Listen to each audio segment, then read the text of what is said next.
আসসালামু আলাইকুম viewers, welcome back to my channel yummy table by Nusrat. আজকে আমি তৈরি করে দেখাবো একদম রেস্টুরেন্ট স্টাইলে authentic chilli chicken recipe with gravy. চলুন দেখে নিই কীভাবে তৈরি করতে হয়। প্রথমে একটি প্যান নিয়ে নিয়েছি, এখানে আমি 1 টেবিল চামচ বাটার দিয়ে দিব। বাটারটা মেল্ট হওয়া পর্যন্ত ওয়েট করছি।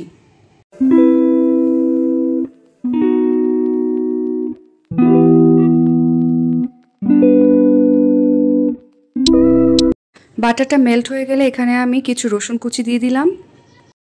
একটু নেড়ে চেড়ে এখানে আমি পেঁয়াজ অ্যাড করে দেব। পেঁয়াজটা দেখতেই পাচ্ছেন আমি কিভাবে কেটে নিয়েছি। আবারও একটু নেড়ে চেড়ে হালকা ফ্রাই করে নেব। হালকা ফ্রাই হওয়ার পর এখানে আমি চিকেন দিয়ে দিচ্ছি এবং সেই সাথে স্বাদমতো লবণ দিয়ে দিলাম। লবণটা একটু কম দেওয়ার চেষ্টা করবেন, কারণ এখানে সস অ্যাড করব। সসে যথেষ্ট পরিমাণ লবণ থাকে এবং লবণের সাথে আমি 1/2 চা চামচ গোলমরিচ দিয়ে দিয়েছি। এখানে বেশি মশলা ইউজ হয় না, অল্প কিছু ইনগ্রেডিয়েন্টস দিয়েই চিলি চিকেনটা তৈরি হয় একদম রেস্টুরেন্ট স্টাইলে। কিছু ক্যাপসিকাম এবং কিছু কাঁচামরিচ আমি ফালি করে কেটে দিয়ে দিয়েছি। এখন সব কিছু একটু নেড়েচেড়ে মিক্স করে নিচ্ছি। মিক্স করা হয়ে গেলে এখানে আমি কর্নফ্লাওয়ারের একটি মিশ্রণ দিব। এই কর্নফ্লাওয়ারটা আমি 1/2 কাপ পানির মধ্যে 1 টেবিল চামচ কর্নফ্লাওয়ার মিক্স করে দিয়ে দিয়েছি এবং উপর থেকে কিছু চিনি ছিটিয়ে দিলাম এবং সেই সাথে 1 টেবিল চামচ টমেটো সস অ্যাড করে দিয়েছি।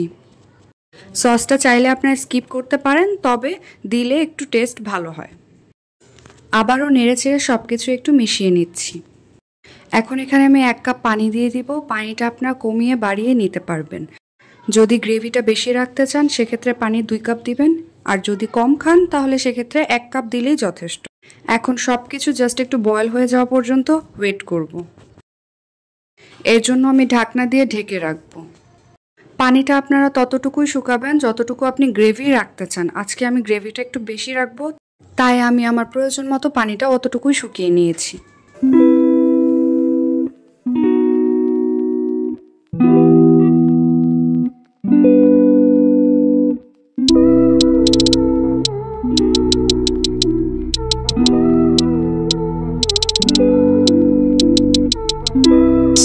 আমার রান্নাটা হয়ে গিয়েছে, এখন আমি চুলাটা অফ করে দিচ্ছি। দেখতেই পেলেন কিভাবে তৈরি করে নিলাম রেস্টুরেন্ট স্টাইলে chilli chicken. Thanks for watching. আল্লাহ হাফেজ।